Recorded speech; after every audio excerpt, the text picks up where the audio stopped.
अच्छा जी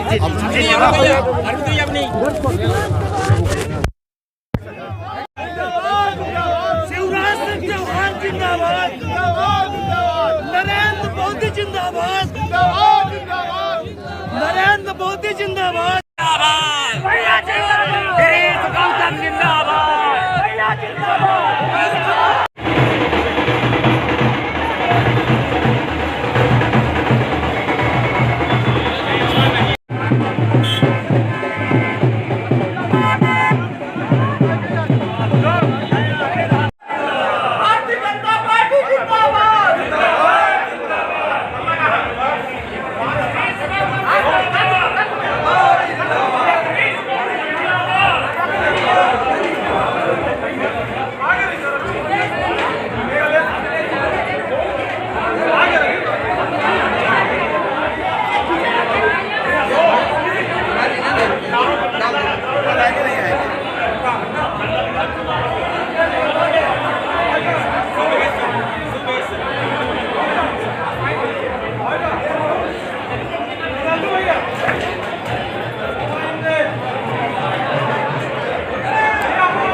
अपने माटी में, अपने मातृभूमि में आने के बाद जैसा सुख मिलता है वही सुख मुझे मिलता है।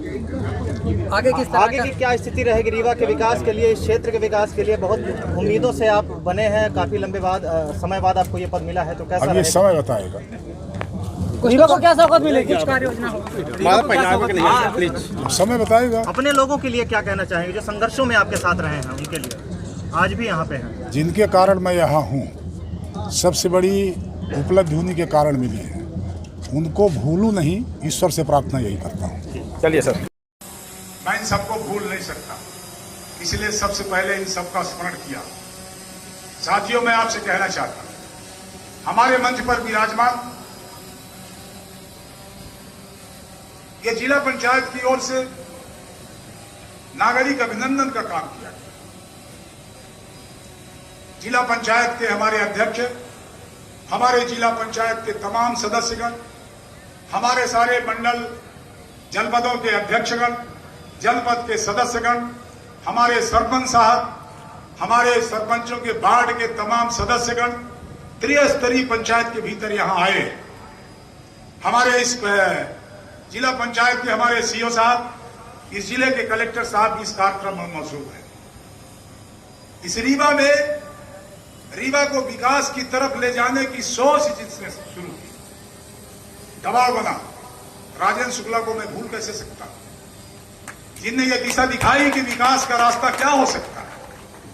हम सब ने मिलकर के जब बाण सागर नहीं आ रहा था, मुझे याद है आज भी, हम थे, नागेंद्र सिंह जी थे, पंचूलाल जी थे, जनार्दन जी थे, हम सब, राजेंद्र शुक्ला जी थे, सब ने मिलकर के देवलोक में बैठक करके ये तय किया कि पानी नहीं आएगा तो शायद जो जनार्दन जी आज कह रहे थे वो हमको अवसर नहीं मिलता।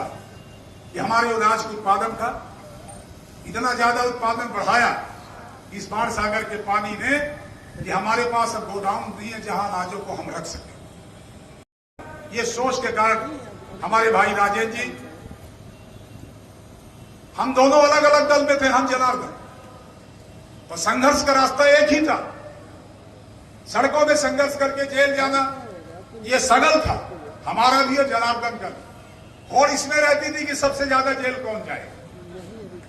अब बड़ा भाई होने के नाते हालांकि उन्होंने इमरजेंसी में 19 महीना बिताया, परंतु सबसे ज्यादा बार जेल जाने का रिकॉर्ड मैंने भी कायम किया, सत्तावार से ज्यादा। ये संघर्ष था और आज मुझे ये जो पद मिला है, मैं इसलिए कहना चाहता हूं कि साथियों, यह न केवल गिरीश गौतम को स्पीकर बनाने का पद नहीं है, यह उन लोगों का संकेत है कि जो राजनीति में आने का कोई दूसरा माध्यम ढूंढते हैं, उनके लिए एक हम लोग स्थापित व्यक्ति हो गए कि यह भी एक रास्ता है राजनीति में ऊंचाई प्राप्त करने का। यही उदाहरण इस बात की। हमारे बड़े भाई नागेंद्र सिंह, हम दोनों एक ही पंचायत के हैं, दोनों विधायक हैं, और शायद मध्य प्रदेश में, हिंदुस्तान में कलेक्टर साहब, वो पहली ग्राम पंचायत होगी जिसमें 3 गांव है। हमारा गांव करौदी, दादा भाई का जरहा, और एक गांव की सिरगवा, और तीनों से विधायक हैं। ये शायद पूरे देश में पहली ग्राम पंचायत। मैं करौंदी से हूं, नागेंद्र सिंह जराहा से, विद्यावती जी मिसिरगवा से। तीन विधायक देने वाली पंचायत हमारे दादा भाई नागेंद्र सिंह जी, और जिनका मैं वोटर हूं हमारे विधायक पंचूलाल जी। मैं उनका मतदाता हूं, मेरे वोट से वो विधायक बनते हैं। पंचूलाल जी हमारे, अब वो मैं अपनी पार्टी नहीं कहूंगा, पर भारतीय जनता पार्टी के हमारे संगठन के प्रदेश के सभी कुर्सियों में बैठते हैं और कहीं न कहीं न्याय करते हैं। न्यायाधीश तो और पक्का न्याय करते हैं, पर क्या न्यायाधीश अपने माता पिता को भूल जाता है? क्या न्यायाधीश अपने परिवार को, अपने संबंधी को भूल जाता है? हम कुर्सी में बैठने के बाद जब मेरे पास प्रकरण आएगा, उस प्रकरण का निराकरण निष्पक्षता से करूंगा, और अपने माता पिता को, इस मातृभूमि को, आप सबको भूल नहीं सकता हूं, चाहे जो कुर्सी मिल जाए। जिस मातृ संस्था से आया हूं मैं, जिस भारतीय जनता पार्टी ने मुझे अवसर दिया, उस संगठन के नेताओं को, हमारे मुख्यमंत्री शिवराज सिंह चौहान को, जिनके कारण मुझे टिकट मिला, जिनके कारण इस कुर्सी का प्रस्ताव हुआ, उनको कैसे भूल सकता हूं? नहीं भूल सकता हूं।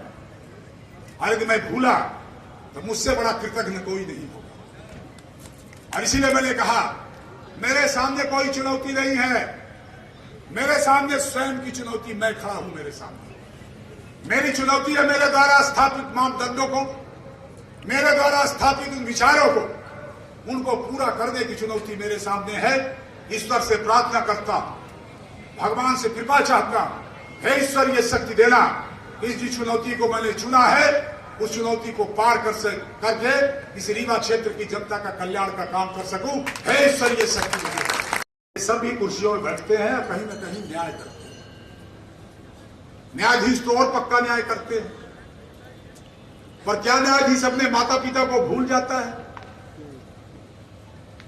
क्या न्यायाधीश अपने परिवार को, अपने संबंधी को भूल जाता है? हम कुर्सी में बैठने के बाद जब मेरे पास प्रकरण आएगा, उस प्रकरण का निराकरण निष्पक्षता से करूंगा, और अपने माता पिता को, इस मातृभूमि को, आप सबको भूल नहीं सकता हूं, चाहे जो कुर्सी मिल जाए। जिस मातृ संस्था से आया हूं मैं, जिस भारतीय जनता पार्टी ने मुझे अवसर दिया, उस संगठन के नेताओं को, हमारे मुख्यमंत्री शिवराज सिंह चौहान को, जिनके कारण मुझे टिकट मिला, जिनके कारण इस कुर्सी का प्रस्ताव हुआ, उनको कैसे भूल सकता हूं? नहीं भूल सकता हूं। और यदि मैं भूला तो मुझसे बड़ा कृतज्ञ कोई नहीं होगा। और इसीलिए मैंने कहा, मेरे सामने कोई चुनौती नहीं है, मेरे सामने स्वयं की चुनौती, मैं खड़ा हूं मेरे सामने। मेरी चुनौती है मेरे द्वारा स्थापित मापदंडों को, मेरे द्वारा स्थापित उन विचारों को, उनको पूरा करने की चुनौती मेरे सामने है। ईश्वर से प्रार्थना करता हूं, भगवान से कृपा चाहता हूं, हे ईश्वर ये शक्ति देना, इस जिस चुनौती को मैंने चुना है, उस चुनौती को पार करके इस रीवा क्षेत्र की जनता का कल्याण का काम कर सकूं। हे ईश्वर ये शक्ति देना। सभी कुर्सियों में बैठते हैं और कहीं न कहीं न्याय करते हैं।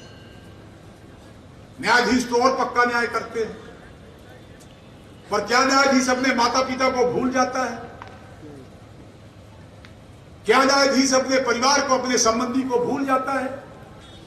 हम कुर्सी में बैठने के बाद जब मेरे पास प्रकरण आएगा, उस प्रकरण का निराकरण निष्पक्षता से करूंगा, और अपने माता पिता को, इस मातृभूमि को, आप सबको भूल नहीं सकता हूं, चाहे जो कुर्सी मिल जाए। जिस मातृ संस्था से आया हूं मैं, जिस भारतीय जनता पार्टी ने मुझे अवसर दिया, उस संगठन के नेताओं को, हमारे मुख्यमंत्री शिवराज सिंह चौहान को, जिनके कारण मुझे टिकट मिला, जिनके कारण इस कुर्सी का प्रस्ताव हुआ, उनको कैसे भूल सकता हूं? नहीं भूल सकता हूं। और यदि मैं भूला तो मुझसे बड़ा कृतज्ञ कोई नहीं होगा। और इसीलिए मैंने कहा, मेरे सामने कोई चुनौती नहीं है, मेरे सामने स्वयं की चुनौती, मैं खड़ा हूं मेरे सामने। मेरी चुनौती है मेरे द्वारा स्थापित मापदंडों को, मेरे द्वारा स्थापित उन विचारों को, उनको पूरा करने की चुनौती मेरे सामने है। ईश्वर से प्रार्थना करता, भगवान से कृपा चाहता, हे ईश्वर ये शक्ति देना, इस जिस चुनौती को मैंने चुना है उस चुनौती को पार करके इस रीवा क्षेत्र की जनता का कल्याण का काम कर सकूं। हे ईश्वर ये शक्ति देना।